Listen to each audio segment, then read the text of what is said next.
asset protection. In other words, if somebody sues you, they can't get to the assets that are in the trust. That is not true. Okay. That is a very specific type of trust, and Oh it's my God. not the one that most of us have. Oh my God.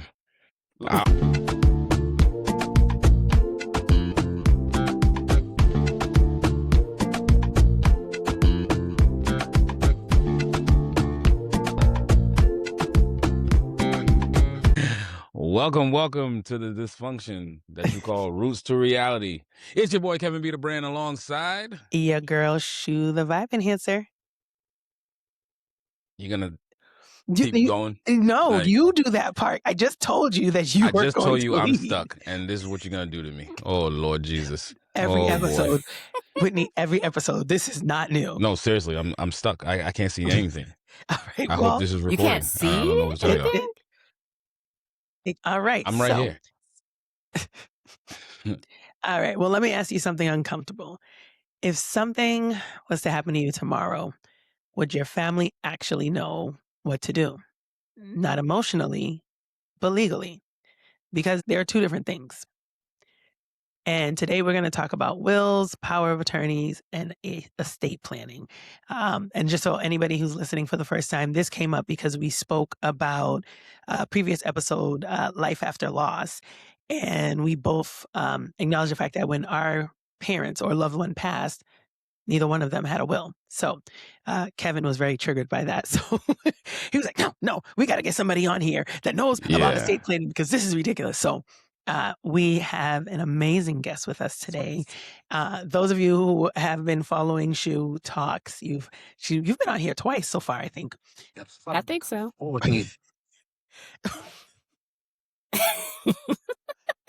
Shoot, just keep going. Why do you do this every time? You make it more hot. Those that follow Shoe Talk back in the past, this is a reoccurring guest for us right now. We would like to bring on Whitney Knox Lee, power attorney down in GA, the Peach State. Tell the audience about yourself, Whitney, since Shoe don't know how to do it, right? I got you, girl. Clearly. Well, I be getting distracted too, so it's cool. And we gave you the heads up, so yeah, I'm glad to be here. My name is Whitney. An attorney. I work on estate planning and probate matters. I'm happy to get into that. I'm also a podcaster on a break, and so it's cool to be back in the podcast rooms. Thank you. Awesome. Where you go to law school? Seattle It's not University. even part of I'm the from questions. Seattle. Here I go. Got you. I just wanted you to say it, to be honest. I have your bio right here. I just like to pull it out of people. Like, is that tell something? Us about yourself. Brag on you. Yeah. Brag on you. I mean, Esquire. That was never. Do people care? Do people care where people like? They do. Yeah. Or just that, like that. Some do. I went to law school. Some people. I appreciate anybody that goes to law school. I don't care as long as you know how to get and you're legally licensed. Then I'm all for it, you know. But some people they're legit? about the prestige. I'm actually legit. Yeah. No, she legit, y'all. She legit. We want to have somebody not legit come in and talk to y'all about how to make this thing work. Because you got me and Shu that could tell you the not legit stuff all day, every day. You know. So let's bring it into the professionals. So how did your journey take you into law?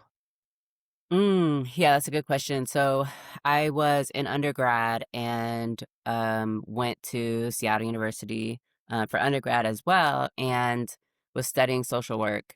As part of my scholarship for social work, I had to do a senior year internship, if you will. And so I interned at the local public defender's office as what was called a mitigation specialist, which is learning all the details of an accused person and helping the attorneys figure out how to apply those details around their background, their past, their mental health, their emotional health, their physical health, their trauma, their triumph, all this stuff, learning how to apply that to who this person is now that is like in this jail cell or who is dealing with these charges to further their defense. And so I was, up until that point, 100% like, I do not want to be an attorney. My father is an attorney. I'm not, no. Oh, so it's in the blood. Yeah, I guess. Yes, it is. But in that experience, I've always been about advocacy, and I'm a bit like egocentric. I like myself, and I like to talk, and I like to be the center of attention. So that combined with like seeing that the law, like being in this space, just I think it gives me more power than being in an Gotcha. advocacy role as a social worker. And so I wanted to pursue law so that what I knew I was going to be doing, which was advocacy in some way about things that I cared about, I felt like I would have more power and more influence with a law degree. So that's why I And what went to kind of law law school. does dad do? He's retired now. He employment law. Okay. All right. Yeah, So you guys are labor about and fighting for the employment. people. Yeah. So what Love So, it. made you? interestingly, Oh, yeah, go ahead. I learned as an adult that what I thought that he was fighting for the people, he was not. He was fighting for the Oh, company. wait a second. Wait a second.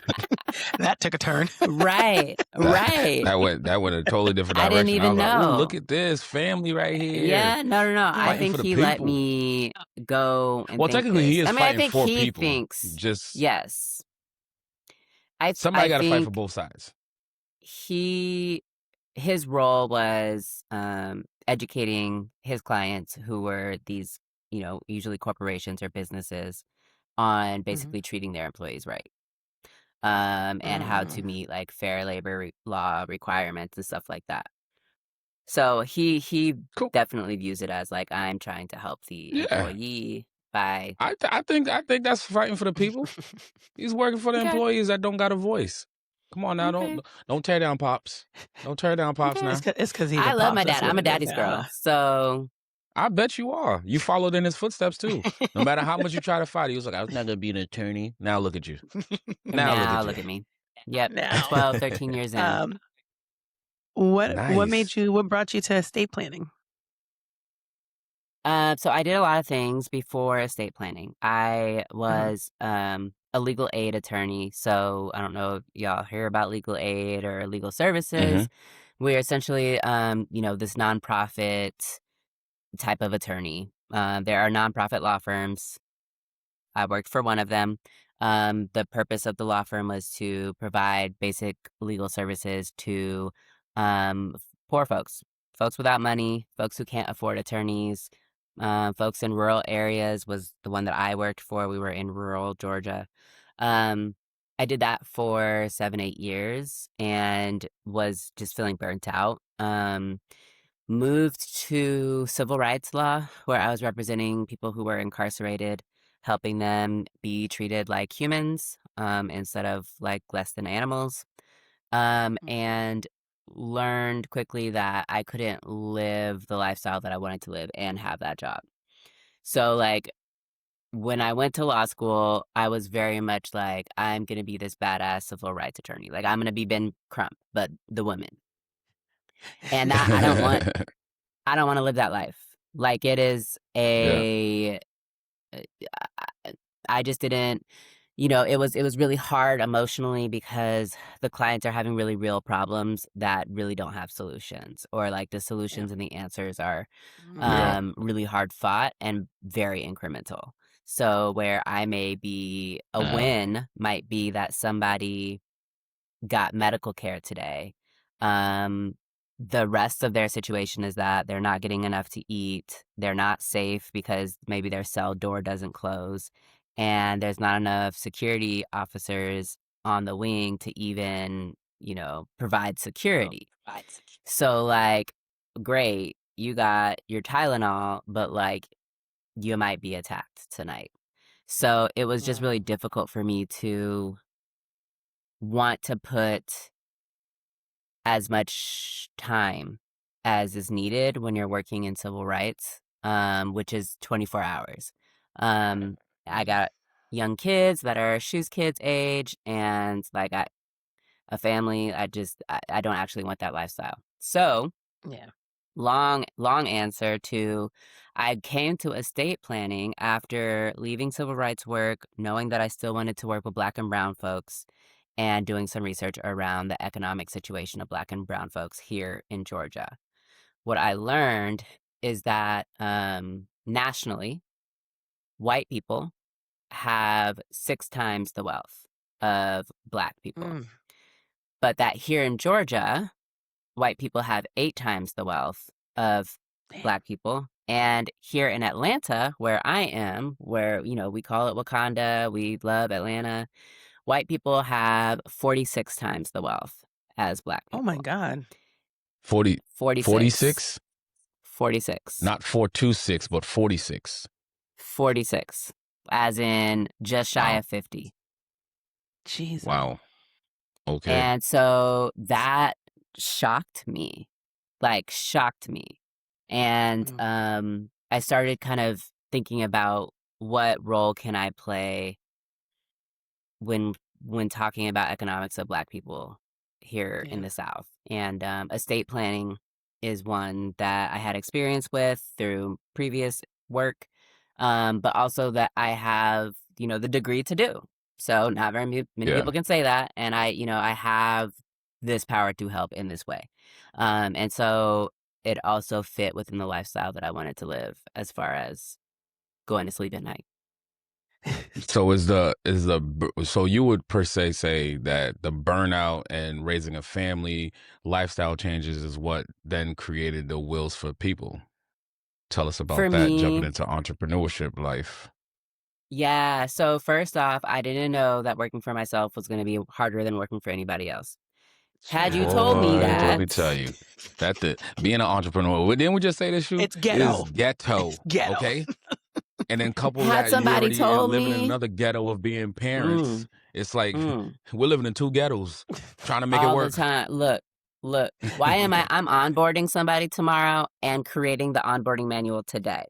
In between, trying to help this 5-year-old and 8-year-old clean their rooms. I Yeah. get Child. out my They face don't know with nothing about these no kids. onboarding. Look, Yeah. Yeah. so had It's a somebody told constant me, battle. Mm-hmm. had somebody Mm-hmm. told me that it was actually going to be harder to work for myself, I probably would have, I don't know, found a job.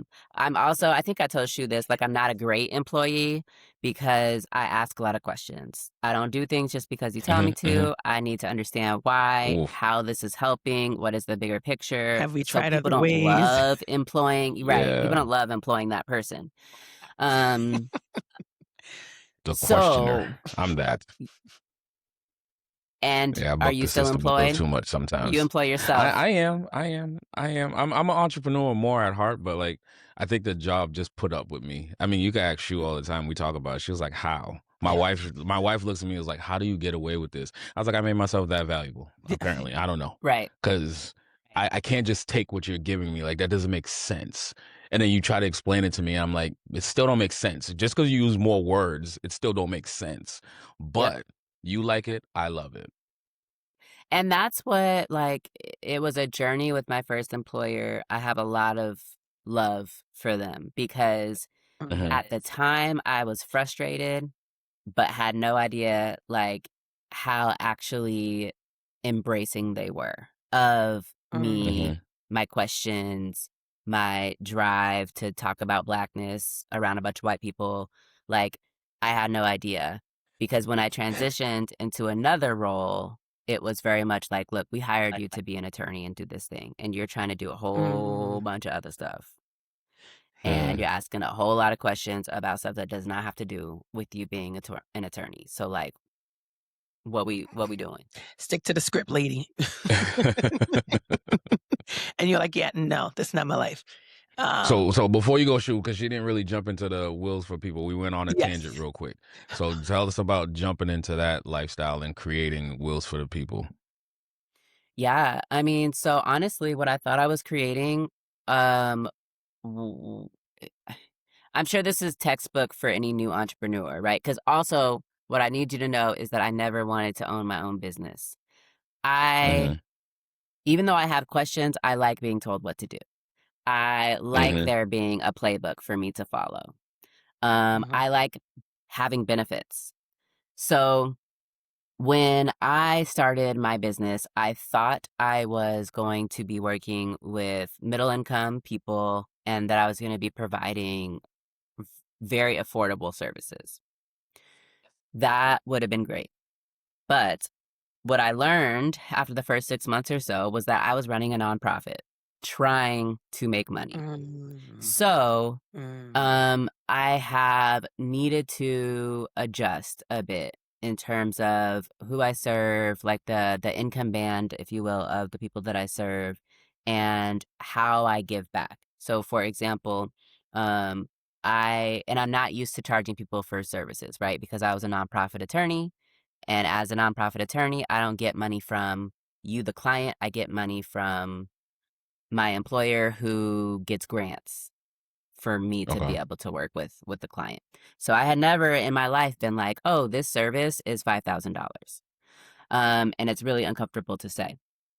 So all that to say, what is most important to me about estate planning and my business is providing accessible education. I Mm-hmm. run a business, and so my business has to bring in money. My services are not cheap. They're not even inexpensive. My services are an investment that I think everyone should make, but I understand that not everybody can make it. And so I also spend a good deal of time talking to people about what does estate planning even mean? How can it help your family? And what is the alternative if you have not planned your affairs and then something happens to you? And that has really been how I've been able to balance like that initial like what the F moment of realizing that Black people don't have the wealth that I mean, I always knew that, but like 46 times, like that doesn't make sense, right? Make it make sense. And so I'm able to address that issue with education. My education is free for the most part. I, speak at a lot of community events and, whatever engagements. Um, and then I charge a fee for my service of doing estate planning for folks. And that's, the best that I can do as far as the balance, because honestly, I think, our slogan is estate planning is for everyone. And I believe that estate planning is for everyone. My focus is on Black women and the people who love them, because I believe Black women are the backbone of our society, of our communities, and of our families, and that we need to be cared for. We need to be cared for, and we need to be protected, because like we bring a lot of people with us when we are creating our Mm-hmm. legacy. And so it's so important that our legacy can sustain. So I forgot where I was going. It's a lot, but it's good. I'll end with that. It's a lot, but it's good. So let's jump into the knowledge gap. Yeah, let's do it. Yeah. Why, and technically our first question was, why do you feel it's important? But you covered that with the rate, with the statistics you gave us with how the, 46 times more. That just like, I'm going to have to go back and find the numbers for Boston, because if that's Atlanta, I can imagine what it is here. So why do you think so many people avoid estate planning? And let's start with our age group, and then maybe we can go to like the older generation. And the face you're giving me, like, girl. Right. So as a senior millennial, I think it's that, we don't want to talk about death. Yeah. I'm a senior millennial. What is a senior millennial? For those that don't of us understand. that are old millennials, are your bones hurting? Yes. Well, mine versus hurting the right young now 'cause millennials. we was out partying last night. We went out last night thinking we were in our 20s. Yeah. I had ice my the knees. knees Trying had to be a young millennial. Yeah. Mm-hmm. You Our thought. knees was like, hey, this is a big old 41, and then you did 10 years of military. You played football your whole life. So in reality, your knees are like 67. So go sit down, please. Absolutely. My wrists hurt. I blame being a goalie, being like an, highly trained and successful goalie. So yeah, I mean, us elder millennials who have aching joints. Yeah. Like, I think we are Got you. not ready to be middle-aged yet, and it's scary to think about death and dying. For everyone. Yeah. It's scary to think about death and dying. Black folks, we think that if we talk about it, then that means we're going to make it come to fruition. We think it's bad Yeah. luck. We think we'll curse ourselves, like all sorts of, I don't know, in learned beliefs around not Yeah. talking about death, but also around not talking about money. Mm. And here we're dealing with both death and money. And Yeah. so it's hard to talk about. It's not comfortable. So I Yeah. think that's number one. But I think number two is many of us are going to be first time estate planners, meaning we don't have people in our lives and we haven't Mm. before done an estate plan because we haven't seen or had conversations with other people about it. And because this is the first time that we're doing it, um, we don't even know what questions to ask. Like we over here looking at Mm. TikTok and coming with questions from TikTok.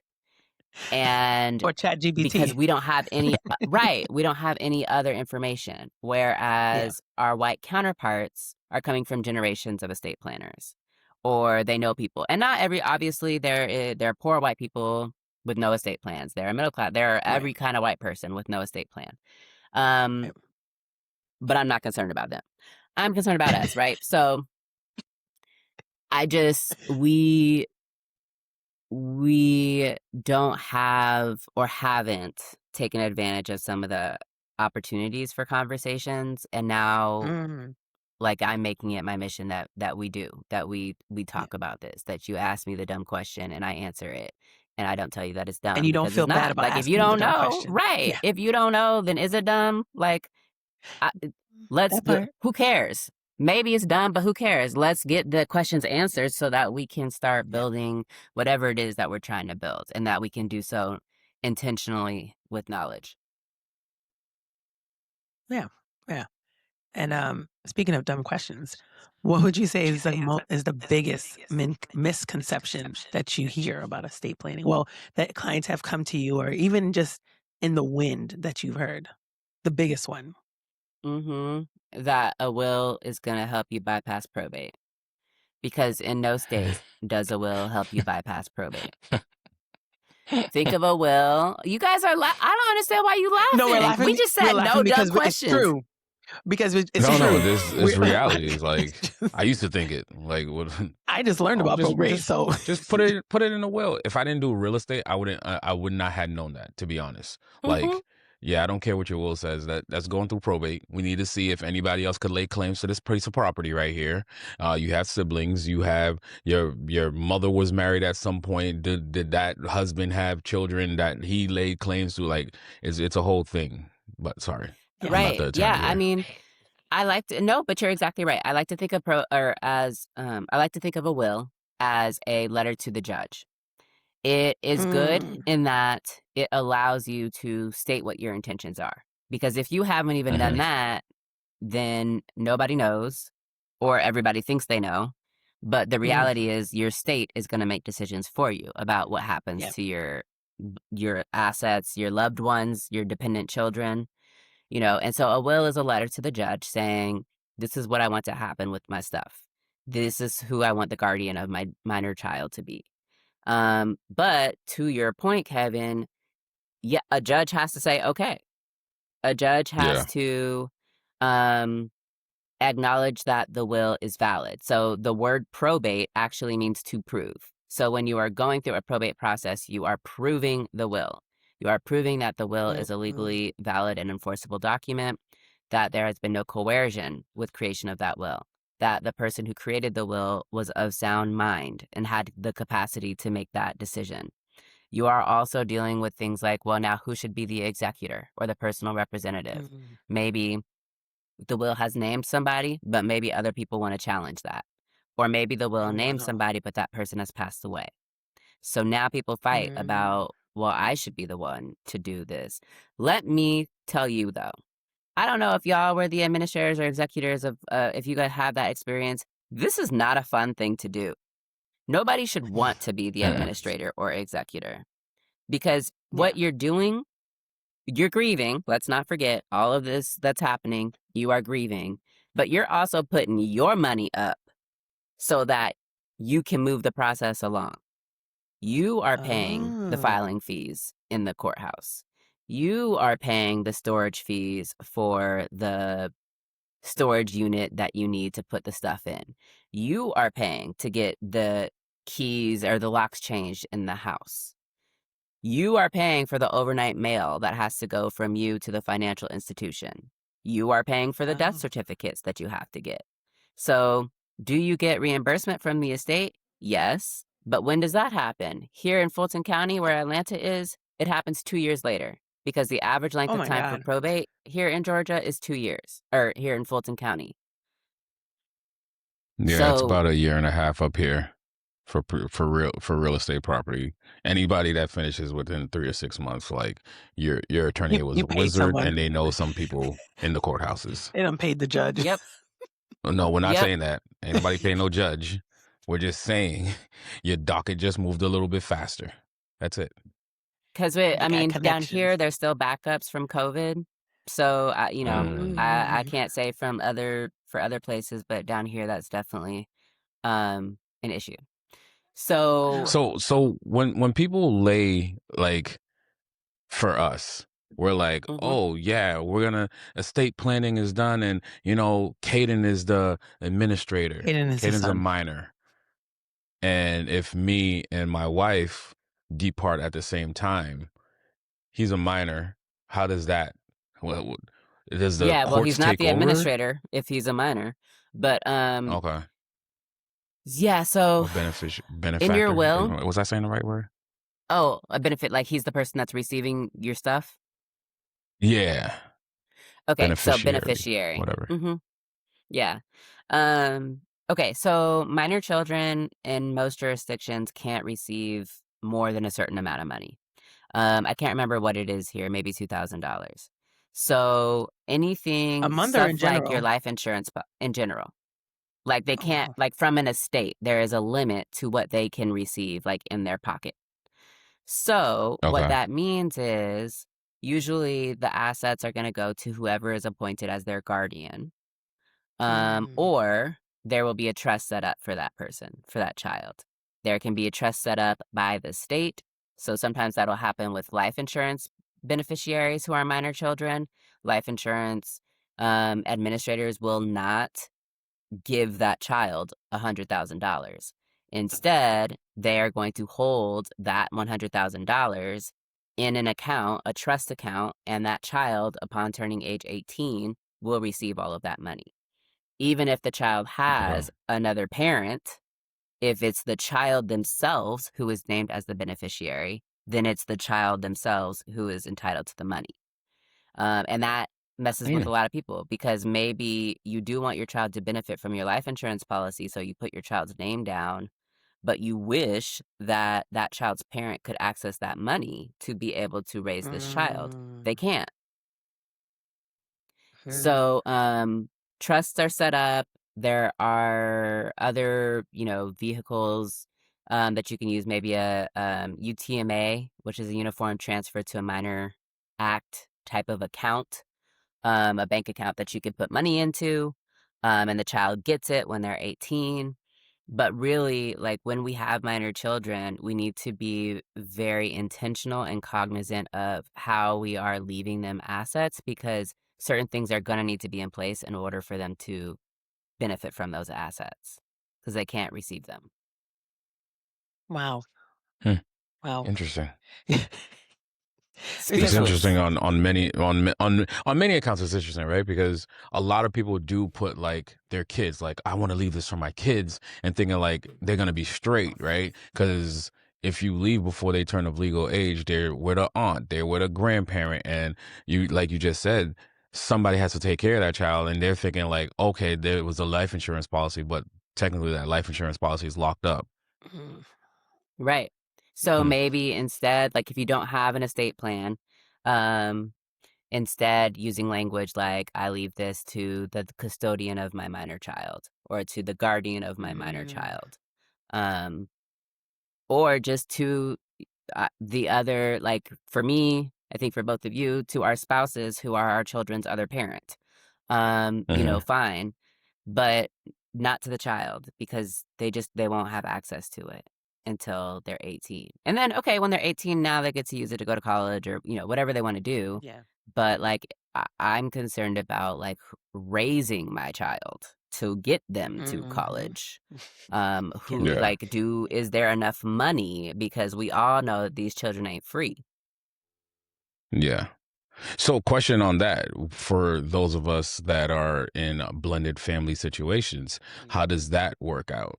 Because one is technically the true custodian of that child, and you want to make sure that child's taken care of, but the spouse is, because I'm former military, you see this all the time. Like, Right, this yeah. is the actual parent, but this person's the actual spouse who gets the benefits. In the military guys, whoever was last on that piece of paper. But in hmm the real world, how would that work? Whoever is named on the piece of Okay. paper. So like if you have a piece of paper, and this is where estate planning comes in, because if you're not setting stuff up, if there is no paper that says my husband, who is not the biological father of my children, will say, if there's not a piece of paper that says that he still gets the money to care for this child, then a judge is going to decide who is getting, the money. Or like with life insurance, Mm. if I leave it to my minor child and I don't say to the custodian of or to the guardian of, then nobody gets it. And my child gets it when he turns 18. So nobody gets it for the next 10 years because my oldest is 8. It just sits in a bank, not being invested. Like, I'm sure it's like in a minimally um interest accruing account, but it's not like if Yeah. you were to give that money to your financial planner to invest on behalf of that child for 10 years. Like, so not only does nobody gets it right now, but it's also not Mhm. even growing at the rate of which it could grow if you were to Yeah. think about leaving that amount of money in a interest bearing account. And another question that So, just popped into my head too. Oh, go ahead. yeah, let me answer though. For blended families, often there is going to be specialized planning, and that is because of, all of the complications that you would think. The bio parent wanting to make sure that the child actually gets the income instead of it going to maybe the stepchildren or to the spouse. And so you do have to plan around that. A lot of people in blended family situations will have trusts. A trust is a different type of estate planning tool than a will, and that is it's a contract. It's a contract between yourself as an individual and yourself as the trustee of that trust or the manager of that trust. There are lots of different types of trusts, but for the purposes of this conversation, I'm talking about your standard revocable living trust. And in this type of document, if you're in a blended family, you might decide that even though you guys are married, you have 2 separate trusts, one for each of you, and you're directing what happens to your assets in your individual trusts. And that might say, give half my assets to my spouse, but I want the other half of my assets to my child. Or it may say something different. And then you may decide to have a joint trust. Maybe you have a shared child. Maybe you have joint assets that you want to be in trust and you guys decide together how it splits up. Um, but there is special planning that needs to be considered when you're in a blended family. Absolutely. Okay, this is True. my TV mind. So coming on, because I know you said the child cannot access the money until they're 18. How does that even happen? Like, how does that look like? Does the bank reach out to the child and say, "Hey, FYI, you're 18 years old. You have money"? Is there um, an attorney? Like, what if the child moved That's a out of good the question. state? Like, Yeah. Yeah, how do you know? I don't know. I mean, I do not know. Uh, I would So the imagine state could just keep that's that money. well, I would imagine that there is so okay, There's a a couple of process. things. It's not necessarily the case that the state has it. Who likely has it is the insurance company. Um, Mm, And we know but they ain't they trying to would pay out. but they would know that there is a death policy because mhm. a person has died. And so they would know that there's beneficiaries and they would know that this money is being held in account for an underage beneficiary. So I'm not sure if this is they reach out to the child, but family Mm. members who have even an inkling of knowledge should probably have conversations with these young children. Well, not when they're young, but like when you're 17, right? Have a conversation Yeah. of, hey, you have a policy waiting for you and when you turn 18. But there's going to be Yeah. a process of basically proving identity um, to make sure that you are the person who they say they are. But when there Right. is like a trust set up, like if I have set up a trust for my child, then I would have also identified who the successor trustee is going to be. I am the initial trustee while I am alive, but after I pass away, I have already decided who is the next person who is going to manage all of my assets and distribute these gifts. Mm. It's their Okay. job to make these distributions to whoever, whether that be a child who comes of age or just any other random person or charity. And that one doesn't have to go through probate. Correct. Yeah, sorry. One of the main reasons why people will choose a trust is to avoid probate altogether. Because if you have a trust and your trust is correctly funded, then you do not have to go to probate to access those assets. However, Mm. if you have a Was trust, correctly funded. mm-hmm. So when you have a trust, think of it as a bag, a purse. Okay. So as the trust maker, you get to put your stuff, your phone, into your purse. As the trustee or the manager of the trust, you are carrying around that purse with the phone in it, and you are following instructions about when to use the phone, when to take the phone out of the purse, when to Mm. give the phone to somebody else. Then as the Okay. beneficiary, you are the person that's benefiting from the asset. So maybe it's the beneficiary that gets to use the phone. Okay, so when you have a trust, if you've never put a phone or any other type of asset in the bag, then that bag doesn't actually own any. You just carrying around an empty bag. And that's what a lot of people who are doing a DIY trust or a chat GPT trust are doing. They're carrying around an empty bag. So we need to make sure that Chat out here catching strays. y'all tripping. Everybody So gonna go to cloud or Gemini. yeah, Hey, right. well, But Whitney those are the said no same chat, thing, so I'm right? gonna go with No Gemini. chat, Right. fine. Gemini, Claude, don't go with your Claude. Trust. Look, we need to have professionally drafted trusts. Yes. Because these types of tools aren't necessarily going to tell us that we need to fund them. And so funding Yeah. is like the legal term of art of making sure that the trust actually owns the thing. But in reality, what this means is for property, for real property, it's transferring title. So, Kevin, in Okay. real estate, I'm sure you're familiar.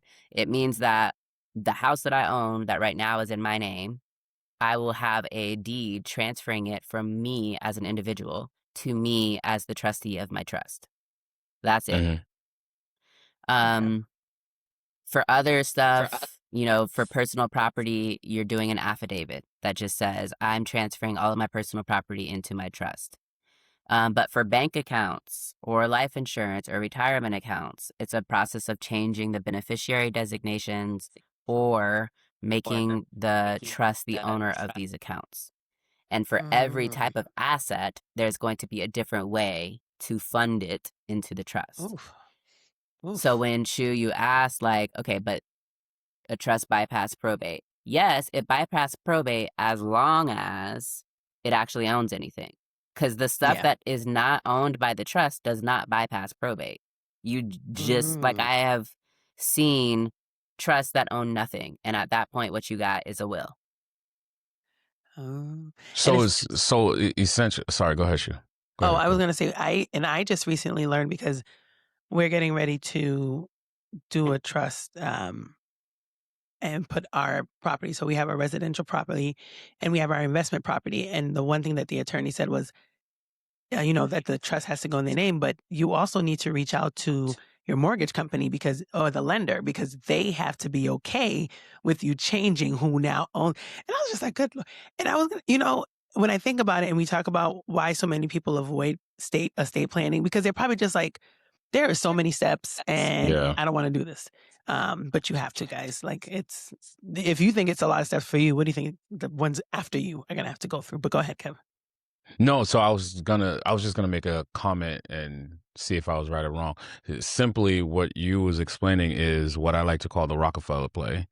If I know it correctly, it's they bought life insurance on people, but the life insurance paid out the trust. And then those are the beneficiaries. They could borrow from it, but also had to pay back into the trust as well. Hence why they was able to keep creating generational wealth because every time somebody dies, it funds that trust all over again. But that's Yeah, paying I mean, into the mhm, more or less, yeah, and that's specifically with money, but the trust can own non-tangible things. It can own your intellectual property. It could own this podcast.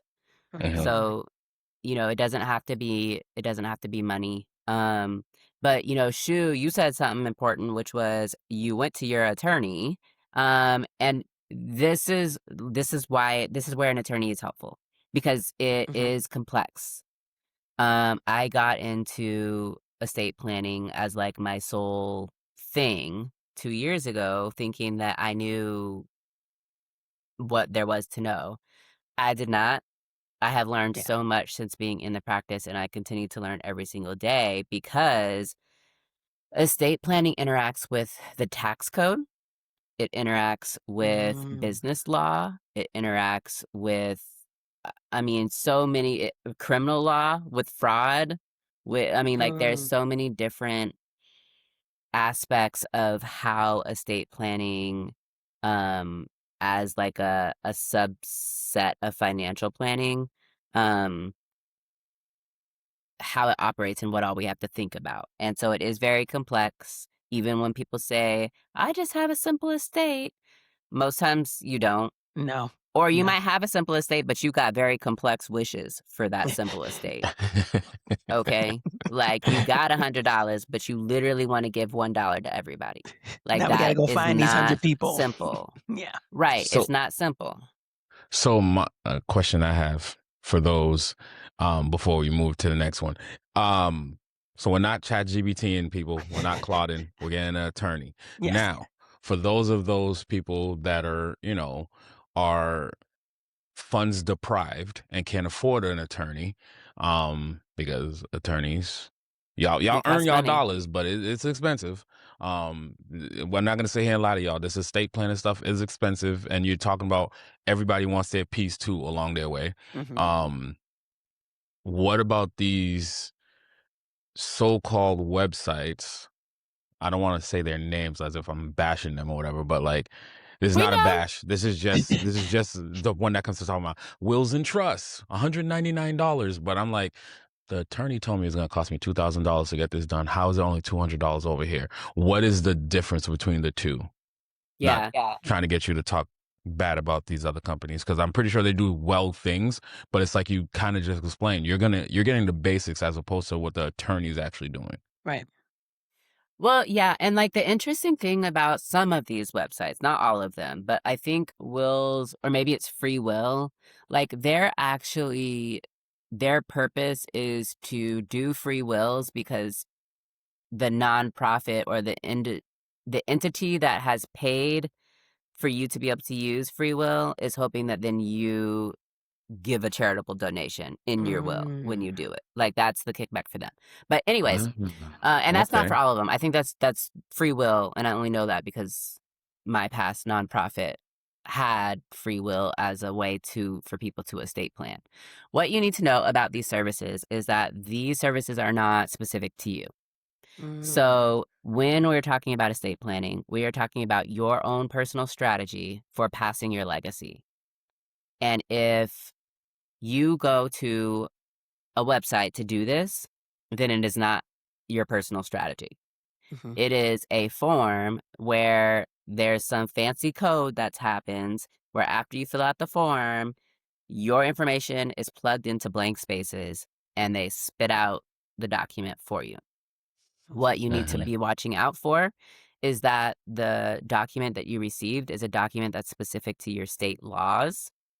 Um, you I would want an attorney looking at my stuff, but like y- you know, good luck with that type of document. You may or may not have had an attorney review it. I doubt it. Um, But also, especially for those of you who do want complex gifts, that's fine. That is totally fine. It's your stuff. You should be able to do with it what you want. You're not going to be able to do that with a legal Zoom or a wills and trust or a free will or any of those things. So I think, what you're paying for when you pay for an attorney is the advice and counsel on how to meet my legacy goals. How do I make sure that my child gets X, Y, and Z? What if my child has a disability and is dependent on needs-based assistance and so cannot have high assets in order to get that assistance? What do I do if I have a blended family? Like, all of these questions and more are questions that your attorney is working with you to discuss and to figure out. And there's not going to be a perfect answer. Contrary to popular belief, we are often needing to choose, as we do our estate planning, between protecting the asset and paying taxes. Okay. And so, if you guys haven't had this conversation yet with the trust, I'm sure you will. But a great thing about a trust is that you are able to protect the asset from the creditors and, liabilities of the beneficiary for the beneficiary. So in a revocable trust, you don't get asset protection for your stuff, but the beneficiaries can if you set it up a certain way. But also, with a trust, the trust income tax rate is 37%. Oh. And it's 37% over, I think it's $15,000. What that means is that if your trust earns income, so say your rental property, if the income earned by the rental property is more than $15,000 annually and you don't do anything about it, then that income will be taxed at a rate of 37%.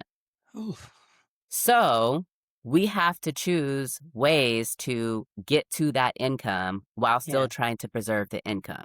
So it's all a game. Like, many people think we can have all of this stuff from a trust. So we can have asset protection. We can shield it from taxes. We can shield it from my baby mama. We can do all this stuff.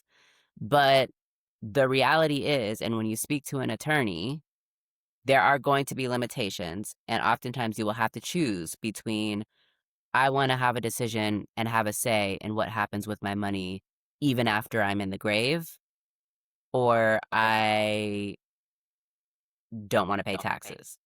But oftentimes you can't do both. Can you, I don't want to bypass with anybody. You said revocable trust. Can you kind of like touch on that one for us?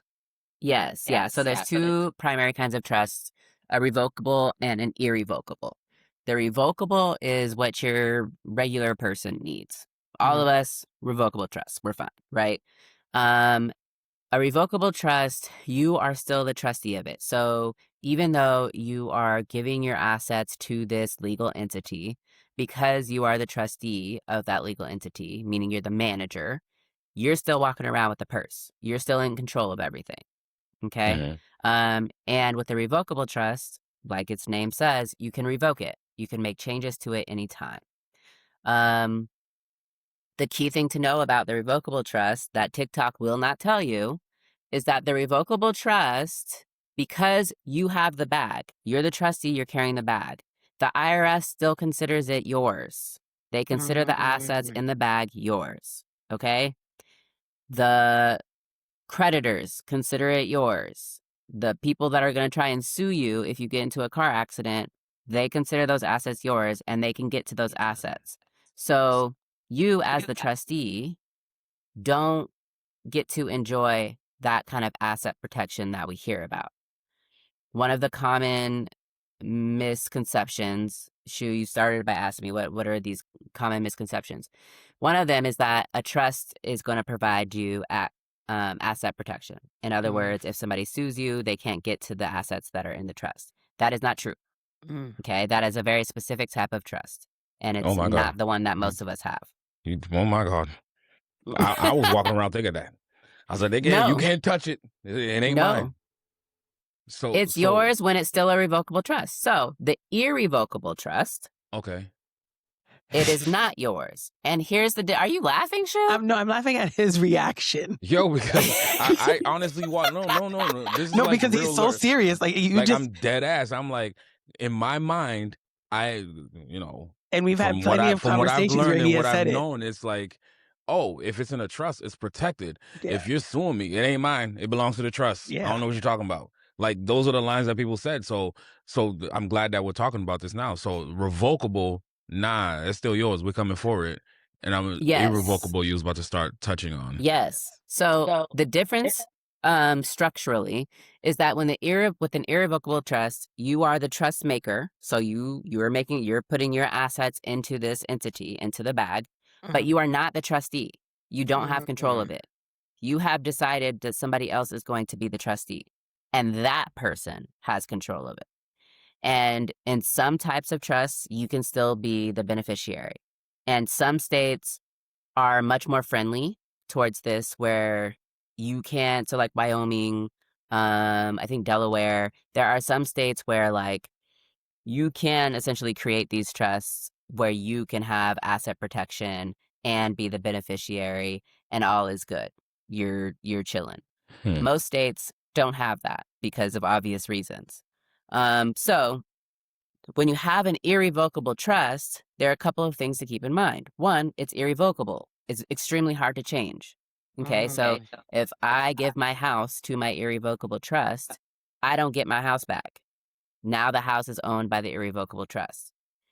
Maybe I can still live in the house, but if I need to change the roof of my house or make repairs, then I need to talk to the trustee about it. And the trustee is paying for that with the money that's in the trust.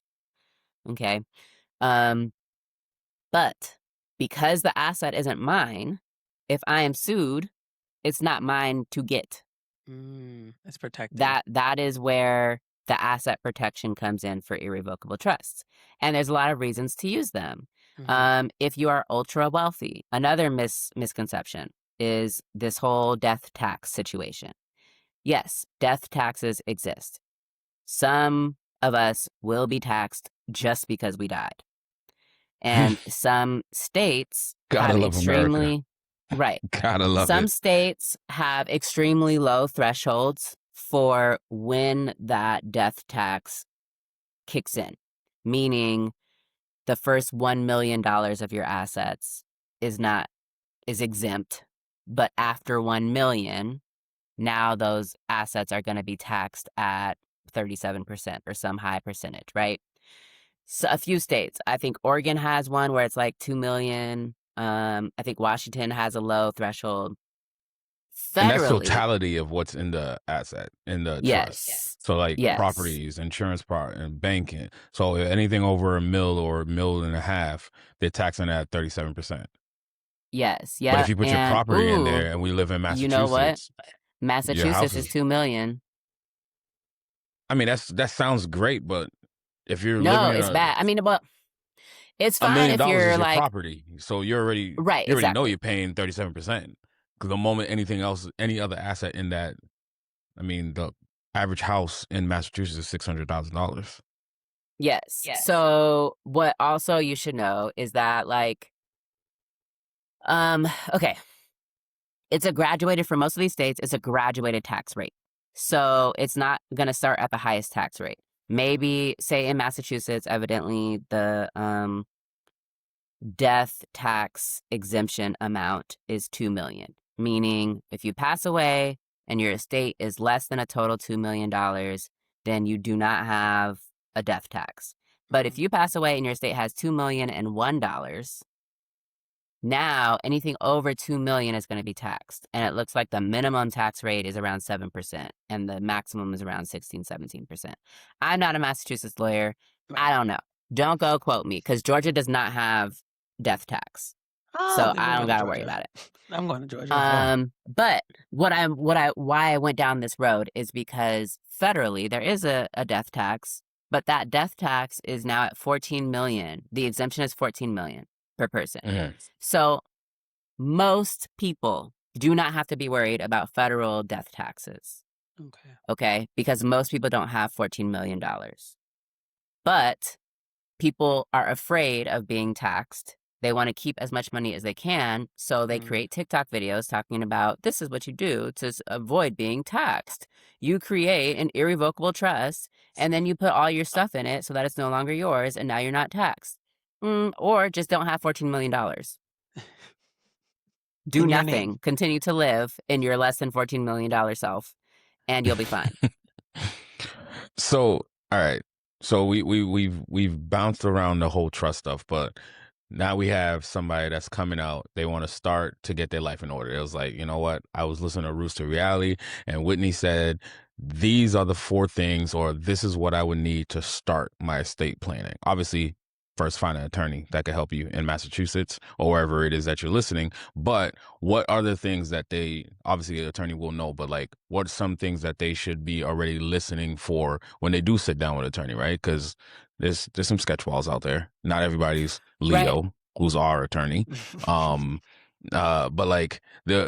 what things do we know? Like, okay, these 3 things, if I don't hear them talking about this, then I need to find another attorney, because a lot of us don't know, and we're just gonna go with whatever the attorney says, right? Yeah. Okay. So I really think that your question is 2 parts, and so I'm gonna take them. I'm gonna split it up, because first what I hear is what are the top things? What are the 4 kind of takeaways that people should take about Yes. estate planning? What can we do now? Yes. And then the second thing is, okay, now if I have an attorney and I'm working with an attorney or I'm interviewing attorneys, please Yep. consider it interviewing an attorney, because you get to decide who you hire, who you're going to give your money to. Yeah. What should I be looking out for? So to answer the first part around like what are 4 things that you can do? First, while yes, I think that you should have an attorney, there are many things that you can do before you even get to the point of having an attorney that are free or low cost. One of those is checking your beneficiary designations on your life insurance and your retirement. Okay, making sure that those designations are not minor children, making sure that those people are still alive, making sure that you still like those people, because those designations are they're going to rule, right? Like there's Yeah. nothing that They have the power. right. Like those designations are the letter of the law, if you, so to speak. Okay. You can't, there's no overturning them after you've died. Yeah. So make sure that that is what you need it to be. Number 2, you can actually create beneficiary designations for your regular old checking and savings accounts. Some financial institutions call these payment on death beneficiaries, because what happens is if you pass away and you don't have beneficiaries for these types of accounts, then your family has to go through a probate process to get into your bank account.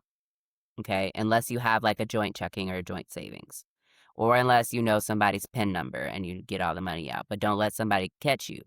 Don't get caught doing that. So go to your bank. Go to your bank, identify who is going to be the person who can get the money out of your account after you die. Okay, Question. that is And this is called really payment important. on death, because I didn't know that. Yep, or payable on death, payment on death, or just beneficiary. And just go to your bank and be like, hey, listen, I want to set up when I Payable croak, on death. this is who Yep. takes it. Okay. Here's my And question so on when that. yes. For children, I know we talked about the limit.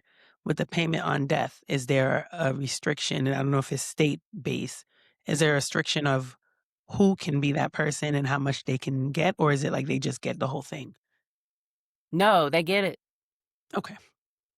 They get it. Don't complicate it by making it multiple people, because here's what I want you to think about, right? This is our checking and savings. So first of all, this is not our investment accounts. This is not where we have most of our money, hopefully. This is the day-to-day. This is, I support my family with this money. And so this is the same money that they need next week to pay the mortgage. Okay. So just make it one person, make it somebody that you trust. This is going to be the same money that maybe they're using to pay for your final services. This is the same money, this is that pot of money that everybody wishes that they had so that they didn't have to do a GoFundMe. Okay. So when I went to my bank to do this, I bank at Truist, it was like a really annoying 30 minutes. I had to wait in line. I had to wait because like the teller couldn't do it. So I had to wait for a branch person. Yeah. and I had to have the social security number of my spouse, his birth date, his address, his full name. Okay, so those are the things that you need. Some financial institutions, you will be able to do it online. I believe like Wells Fargo is one of them. So you might be able to do it online, but I had to go in. So that's number 2. Number 3 is Wait, learning before more. number 3, I'm so Yes. sorry. So those of us that have, because I bank through Chase and then I have a JP Morgan account as well. Do I go to JP Morgan or am I going through Chase and say all my accounts? You asking the wrong one. I don't know. Okay. I don't know. Listen, you know how you can't interrupt me? You're going to make her lose her train of thought. Sorry. Number three. I told him we're very You're similar. gonna have to call and ask, or ask Google. I don't know, but I don't know. Just don't ask Chat. Ask Google. I'm not asking Chat or Google nothing. You made me afraid of them now. Remember Jeeves? Well, you Ask can ask Jeeves, simple but go ahead. questions like, can I make a beneficiary or a payable on death online? That's the Gotcha. question. Yeah, just Okay. don't Or have to drop your can will. I do, if I do it to JP Morgan, I imagine you have to do it with all of your individual accounts. Because even when Okay. I went into Truist, like I had to say my savings and my checkings, like not Gotcha. just my checkings. I guess that was my actual question, because like if you have multiple checkings and then the business accounts also, does that change since they're okay? Jesus Christ. Go in and ask the questions. Yeah. So Yep, it's going to be alright. an even more annoying, probably like hour and a half for you. Okay. Or maybe it'll be shorter. Maybe they'll answer the phone. I don't know. But like, there are annoying steps, right? Yeah. There are No, I annoying get steps it. that we have to take. And I'm just saying for listeners, like, yeah, she was talking about this is complex. There's a lot of steps to take. Yeah. Time for big girl panties. Like, I don't know what to tell you. Yeah. But we can do it. What does that one lady say? We could do hard things. Like we can do it. Yeah. We need It'll to be do fine. It. Right. Okay, Yep. number three. I sidetracked you too much. So, number 3 are the powers of attorney documents. So, in Georgia, these documents are statutory, meaning are the physical books that have our laws in them also have this form. The legislatures came up with this form for everybody to use. You can access those for free. Yeah. Do I think an attorney is helpful with these forms? Yes. However, if you are somebody who generally can read through documents and understand what they're saying, then you can probably fill it out for yourself to start with. But these documents are documents that authorize who is going to access your finances and who is going to make healthcare decisions for you while you are alive. Okay? So, one thing that we haven't talked about is that like estate planning isn't just about after you die. Estate planning is about maintaining control and quality of life while you are living. Because if something happens to you and you can't make decisions for yourself, then what? And power of attorney documents are going to allow your family to avoid having to go to court to have a guardianship or conservatorship appointed. Yeah. Okay. And so for example, I charge $500 for these 2 documents. Like that's a car payment. I don't know if you eat out a lot. That's eating out, right? Like fatty eat out a lot. Right. Like it's money, but it's not $5K. Yeah. So, and I think that these are the most important documents that we can have. Okay. So that's number 3. And then number 4, communicate with your loved ones. Have conversations. Start talking about what you want to happen. Because even if you spend that $5K on an estate plan, but you haven't talked to anybody about it, nobody knows what you want to happen. Nobody knows where it is. Nobody knows how to do the things. If you have left somebody a home, but that person has never owned a home, doesn't have money to pay the mortgage, doesn't know that roofs need to be checked in rooms that you don't frequent all the time, that you got to go look at the ceiling to see if there's a leak, like talk to these people. Yeah. Because that's how we make sure that the legacy that we've created is one that we can that can sustain. Yeah. Okay. So those are 4 things that you can do. Update, check, insurance, and retirement beneficiaries, create payable on death designees for your bank accounts, powers of attorney documents, and have conversations. Okay, Sweet. so going quickly to the attorney. like I said, you are interviewing attorneys and you are not accepting the first attorney that you talk to because you're lazy. Okay. Instead, you might like that first person. Great. Maybe you know this person and so you trust them. Cool. Do them. But just like you shop around for everything else, it's okay to shop around for attorneys. We hate that, right? Yeah. I hate that. When I spend an hour of my time with you and you say, oh, okay, I'm going to talk to a couple other people. I can't stand that. But you have every right to do that, and you should Yeah. do that because not every attorney is going to be for you. Yeah. You want to be looking for somebody who is respectful. And I mean respectful of your time, who communicates with you, who answers the questions. You don't want to be working with somebody that thinks you're dumb. Okay? So you want to be spoken to like an adult because you are an adult. At the same time, you need to understand what they're saying. So if you're talking to somebody who can't speak a language that you understand, and I mean everything from literal English, if that's the language that you speak, to like, no, I need you to break it down like I'm a person. I'm a lay person. I'm not another attorney. Don't use Yeah. attorney words with me because I'm not, like, if you cannot communicate effectively with this person, then they are not a good fit for you. Yeah. Okay. And then, of course, the fee and the fee agreement, like that needs to fit for you. Yeah. So those are the three things. Like you want to the respect, the communication, and the fit with the fee. Kevin's gears are. Yeah, it was definitely gearing, but it's fine. I think no, I was gonna say when you're interviewing these attorneys, also because a lot of this has to do with tax stuff. Don't let them human and how you. If they don't know tax law and tax code, just own that, right? Yeah. It's okay if the attorney does not know that stuff. Just know you got to go add a tax strategist to this because your attorney's going to tell you one thing, but you also got to bounce it off of a tax strategist because they kind of work hand in hand. I just wanted to put that one out there. Like having an attorney is great. They're going to put all the paperwork together for you. But if they don't know tax law on top of that, Yeah. you need a tax strategist to work with you, especially somebody, well, some of us that are listening and myself, we're not just 9-to-5ers. We're entrepreneurs. And when you're talking about business, irrevocable, revocable, the benefits, like, it's a lot. A tax strategist and an attorney is the two most important people you can have. A lot of people love financial advisors, but Yeah. me personally, I think a tax strategist is more important than a financial advisor. Yeah, because there are ways, like, and I'm not a tax person. I hate it. And I'm for taxes, but I don't want to figure out what the taxes are or, any of that stuff.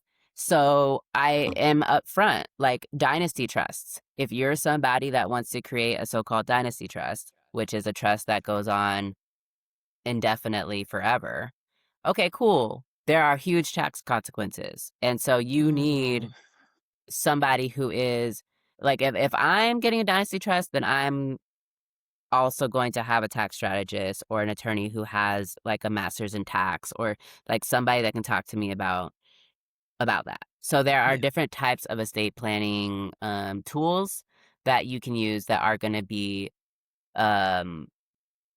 there's going to be a lot of tax implications, and then there are some that there are none. Like a will, there's very little tax implications of a will because you're just giving the assets to the person.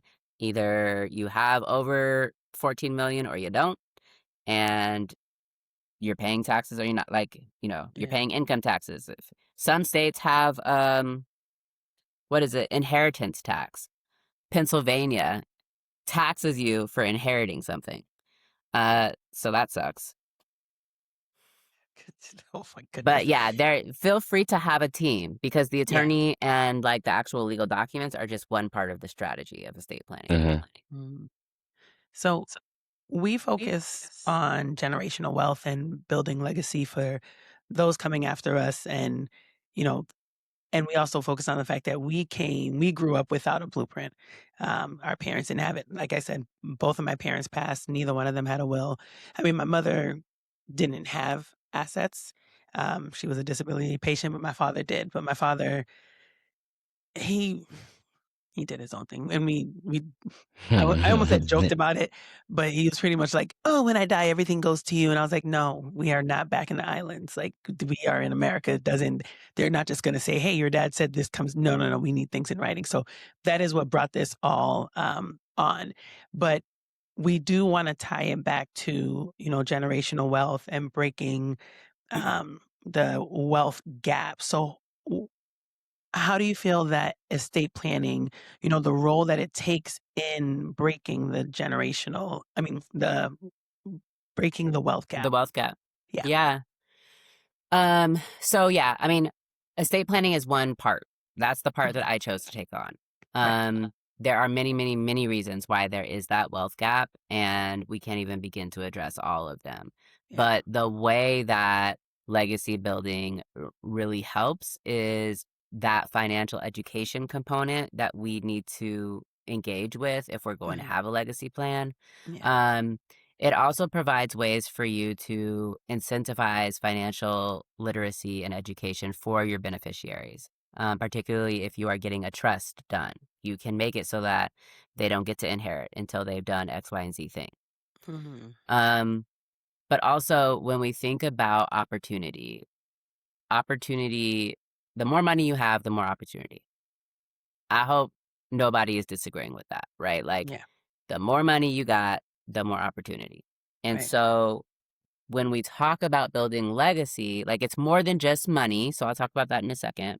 But for the money part of it, for the assets part of it, if we can leave our loved ones with something to be able to do whatever it is that they need to or want to do, then that's huge.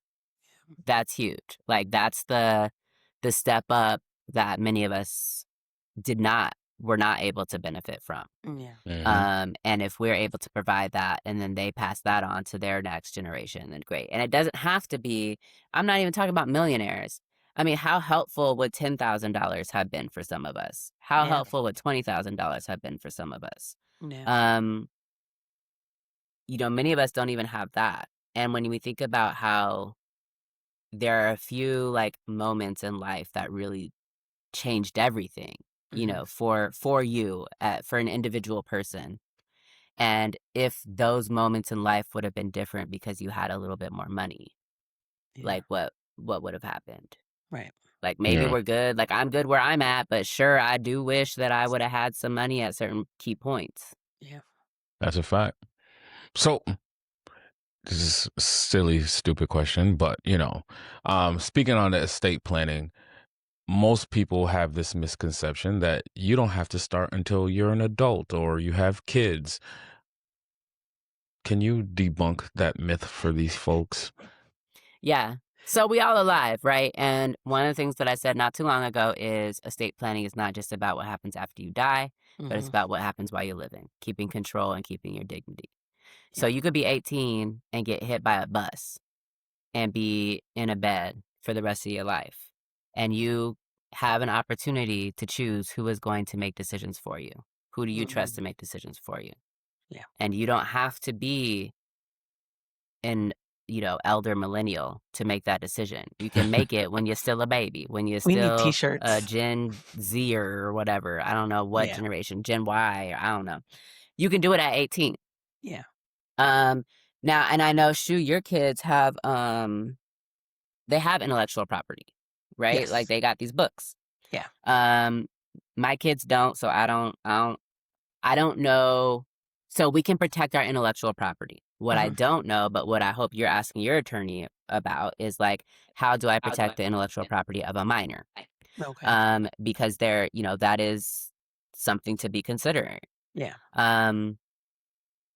But it's never too soon to start taking some of these actions. Yeah. If you are a parent and you have college-age kids, making sure that they have power of attorney documents so that you Yeah. can help them when they need help, if they need help.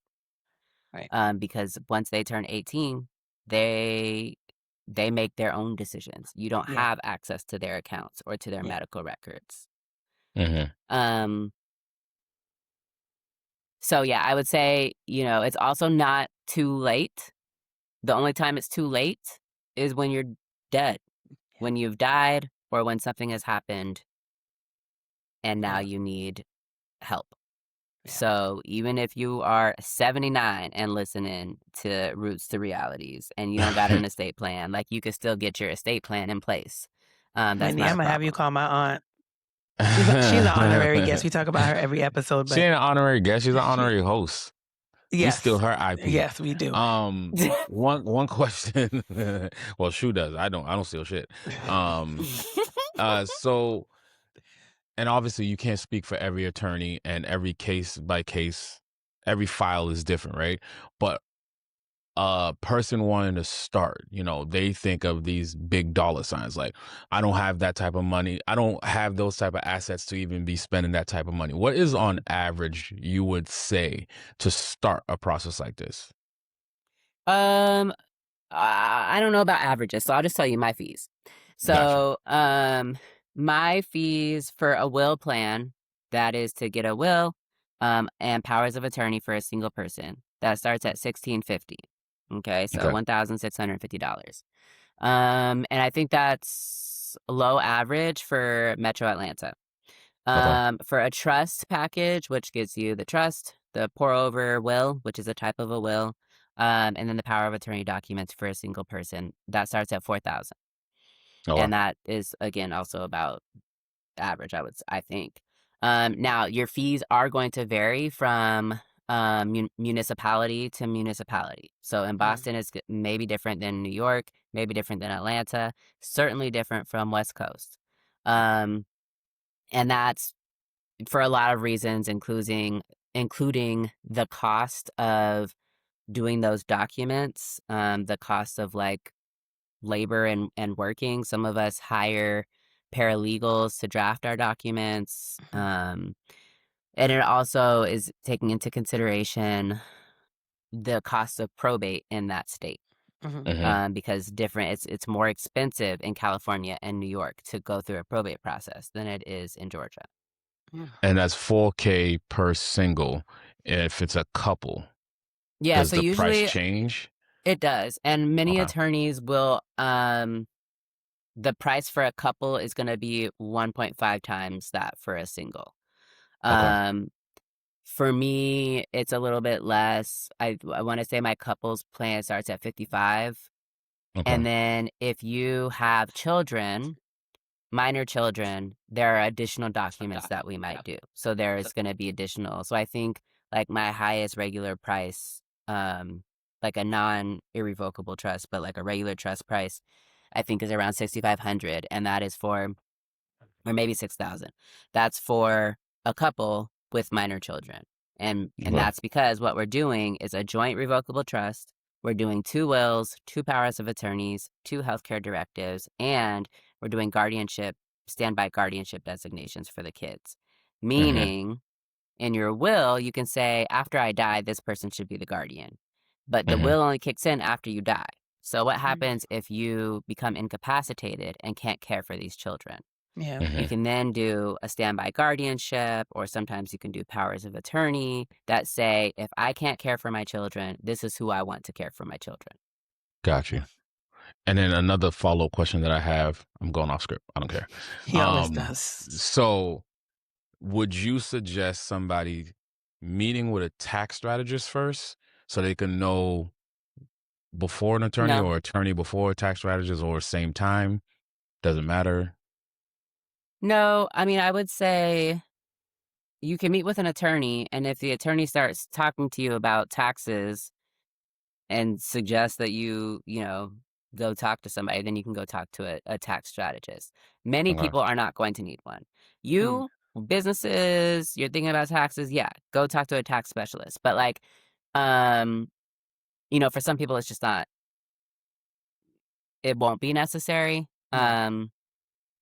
But business owners, absolutely, Got you. because there's Yeah. always tax breaks and deductions and So stuff that we need to think my about. 9-to-5ers, you're good.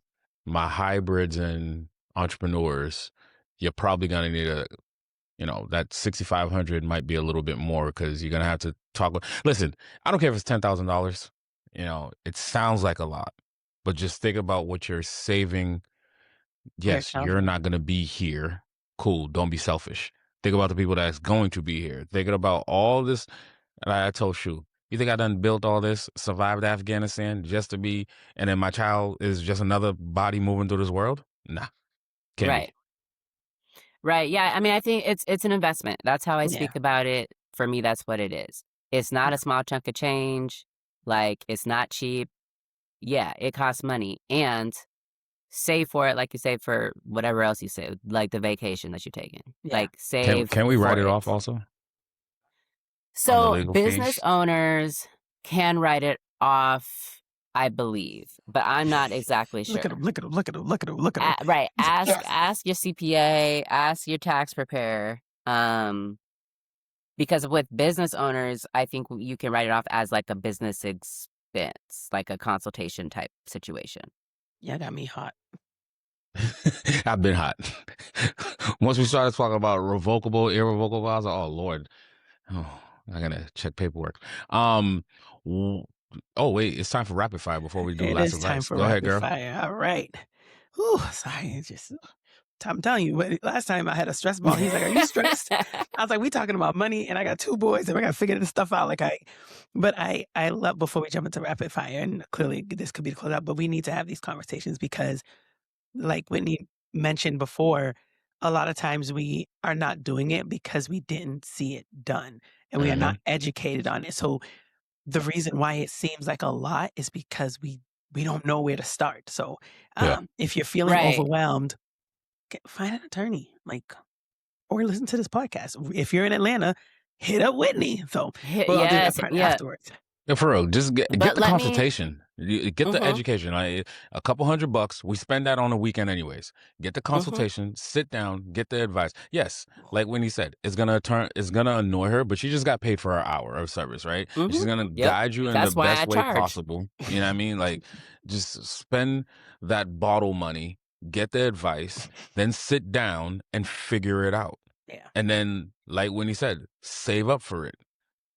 We save up for everything else, but we're not saving for the afterlife part, Yeah. Right. which is very important. What are you going to And say, I Whitney, do, before I just jump before we into? get into the Yeah. quick fire, I think that it's like I get overwhelmed thinking about Yeah. it because I got these saying 2 little boys also, right? And that's somebody working within this industry. Like, I don't have Yeah. all the things set up for my kids. Like, they ain't no Rockefeller babies. Like, that I got a couple of things. I got a 529 plan, yeah, I got my estate plan, but like it is a lot and it can be overwhelming. So I just think people, pick a couple of things to do, like this month, this quarter, this Just year. chip at it. Exactly. Yeah.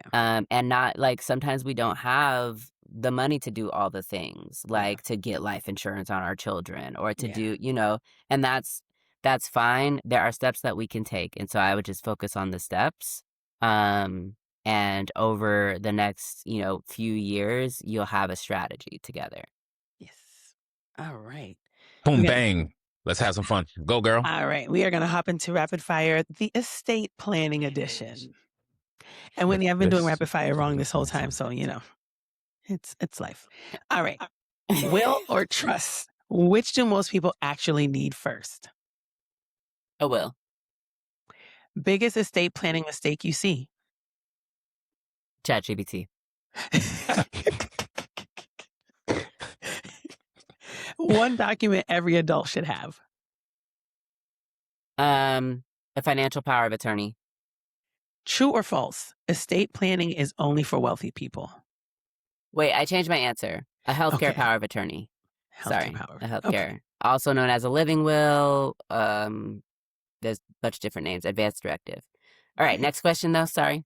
True or false? Estate planning is only for wealthy people. False. True or false? If you're married, everything automatically goes to your spouse. That's a trick question. Oh. Ooh, we'll double back. Ask your last question because we got it.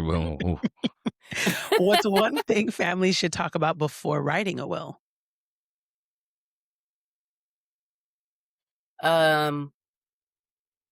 What is the goal? Okay. Like what is the goal? Is our goal is the goal individual? Like, is it I want to do this, or is the goal like a concerted effort of a family to continue that family's legacy? Just what are we working toward?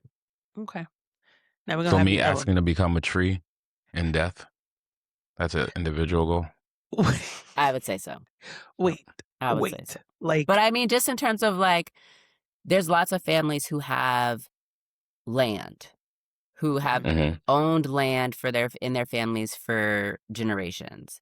And Mm-hmm. so, like, is the goal that we continue to own this land, or is Yeah. the goal that we get out Gotcha. of land ownership and now we want to have this cash because we want to go ahead and send these people to school with this cash? So, like, and not everybody has to agree, but if Right. a family, and particularly a husband and wife, or a couple, a wife, or whoever, they should be on the same page about what is going to happen.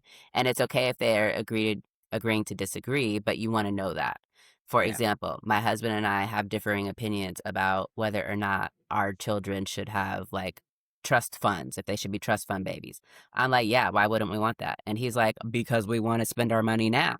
That's why we wouldn't want that.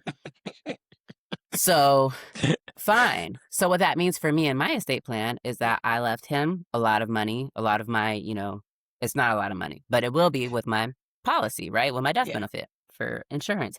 But I also left some for my children, whether or not he survives them, because I know that he wants to go spend money. That's fine. I want to set money aside for them, right? So Yeah. just being on the same page so that you can make the decisions that you need to make. Cool. Not so Let's loud. go question back. and then- Let's go back to that one that we want to dive deeper into. If you're married, everything automatically goes to your spouse. You Yeah, said so it that's a just tricky one. depends. It depends on if you have a will or not. So if you Okay. do not have a will, I'm going to talk about Georgia. Most states do have this type of law. So the first thing to know is if you have not created an estate plan, your state has created one for you. Okay. So when you are doing estate planning, you are opting out of what your state has decided for you. Here in Georgia, what happens is if you pass away without an estate plan, yes, your spouse does get your assets. However, if you have children, your spouse splits it with those children. If you have one child, it's 50-50 between the spouse and the child.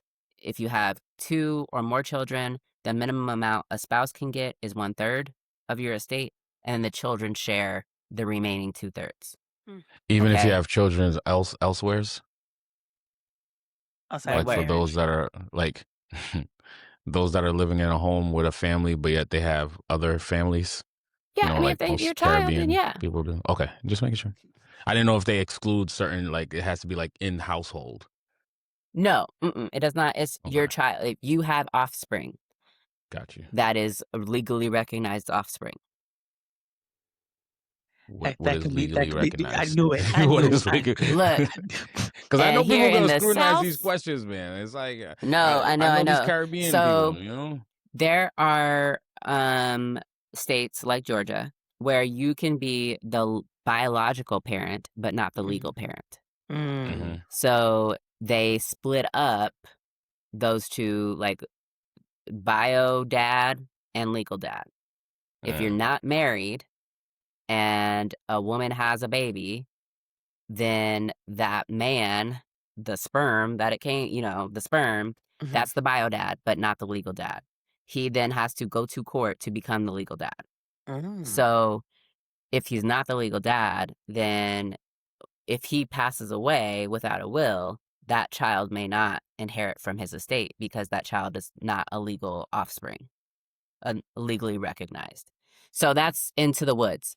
I think I don't know how many states have that type of law around parentage. All right. If someone finishes this episode, and I heard an echo. Did you hear echo too? No. Oh No, but I You just just thought it was heard. funny if I just somebody want the finishes mic. this episode. Oh. If someone finishes this episode and realize they haven't done any estate planning, what's the first step they should do this week? Check your life insurance and retirement beneficiaries if you have life insurance or retirement. And if you don't, go to your bank and work on the payable on death. Awesome. All right. Well, before we close out this episode, we just want to thank you, Whitney, for joining us and answering all of our questions, whether they were on the script or not, Kevin. I don't do scripts. I worked so hard and put these scripts together. He literally goes, From he'll be the like, beginning, he Whitney, goes, I "What are told you her, reading?" give And me I'm like, bullet points. Give me bullet points, and I'm gonna go where it goes.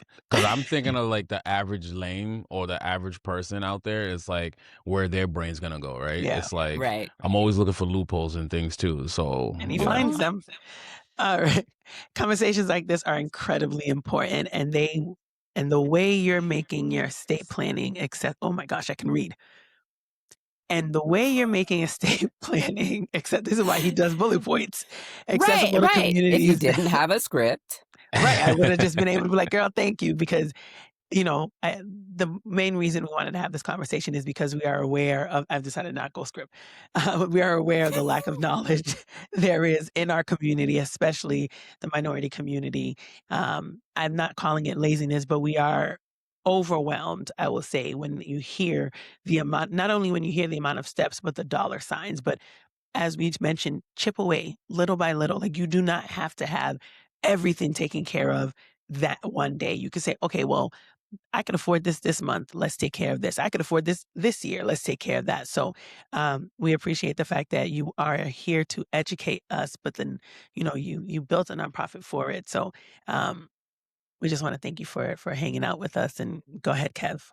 Yeah, I want to thank you, and I'm pretty sure going to thank you for the audience that is listening as well for taking my off the wall questions that might seem off the wall, but in reality, these are the way we're going to learn. This is how we figure it out. This is how we close these gaps. So I do appreciate you coming on. I appreciate all the work that you're doing and the Wills for People. Even though it's in Georgia, there are people, there are the Whitneys in every state. We just got to go find them, and folks, don't let the money scare you from setting up all the hard work that you put on right now. $10,000 in the grand scheme of thing is totally worth it. It Right. sounds insane, even me saying $10,000, but just think about the stuff that we spend the money on right now, and go pay an attorney to make sure that your life was actually worth something. That's how you gotta look at it. Was my life worth something? Right. Not just paying bills, not just buying the J's, not just popping bottles in the clubs. Those are fun. Those are dandy. Those are cool. I'm not shitting on it, not even a little bit, right? Yeah. But the same way that we spend the money for the weekends, we got to spend the money for afterlife, because that's how we got to do it. So Whitney, I want to give you the space to plug your work that you're doing and GA on your podcast. Hopefully the 9-month break will end soon and you come back to the podcast, but whatever else that you're doing. Yeah, well, absolutely. I mean, so the name of my firm is Wills for the People. I am located in Atlanta. I work with folks primarily in Metro Atlanta on estate planning, probate, so representing families after a loved one has passed away, and also heirs property issues, which we did not talk about because we don't have time, but that's a whole nother thing. So I do have a podcast, even though I'm not actively working on it. It is up and available to listen. It's called Impostrix Podcast, and it's all about Black women and what we do to survive in a work environment that were not made for us.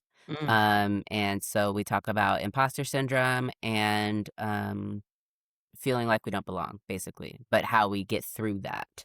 And it's a really cool show. Shu has been on that show a couple times. Twice, I think. Twice. Probably. I think we've both been on each other's for at least twice at minimum. Yeah. Yes. So if folks want to reach out to me, I'm on Instagram at Wills for the People. And then you can look me up, willsforthepeoplega.com. Awesome. There you have it. Wait, hold Good people. on. Hold on. I just thought of something while you were speaking too. You do not have to have children to do estate planning. Because as you were speaking, I realized this whole conversation, we were talking about our kids and leaving things behind. But for those of you who don't have children, that doesn't mean you don't need to have an estate plan. But go ahead. Yeah, it's even more important, arguably. So most of my clients are single women, single Black women. And I don't know why, but that is the case, with and without children. And invariably, those are the clients that I spend more time with them because we have more decisions that we got to work through around who is getting what, how do I do this, who should be my agent. So yes, definitely you still plan, even if it's just you and your dog. Uh, I know we closing out the show, but last question. How does prenups and postnups work with estate planning? Yeah, that's a good question. So they are. It's kind of hard to answer. So yes, you can have a prenup, you can have a postnup with estate planning as part of your plan. There are parts of like doing a joint trust agreement where maybe you are planning for your spouse to have your assets, except for if they remarry. And then if they remarry, then X, Y, Z things should happen. I mean, I definitely think that if you are a blended family, where one or both of you has a large amount of assets, that having a conversation about whether a prenup or postnup is appropriate for you would be a worthy conversation. And then in divorce, what happens? Do we have to go back to the attorney and then separate everything and then rewrite all this stuff? So a good attorney, a good estate planning attorney is going to put in your documents basically an in case of divorce Gotcha. clause. And an even better attorney, their clause is going to be in case somebody files for divorce. Because if you've ever been divorced, you know divorce can take a long time. So because if you are going through a divorce, but you're still married and you don't have a will or you don't have an estate plan and somebody dies, it's still that spouse that is getting the at least 30% of the asset here in Georgia. So like if they're still your spouse, they're still your spouse. So yeah, that's what I have to say about that. Right. And on that, we wrapping it up. We spend so much time talking about building wealth, but not enough time talking about protecting it. Estate planning isn't about death. It's about the responsibility.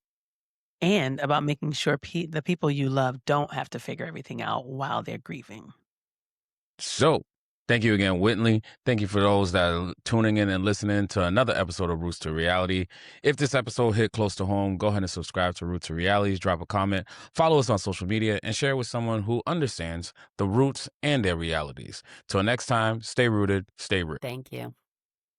Oh, I was waiting for you to go. It's your boy, Kevin B. the Brand, alongside. It's your girl, Shu, the Vibe Enhancer. Till next week, y'all.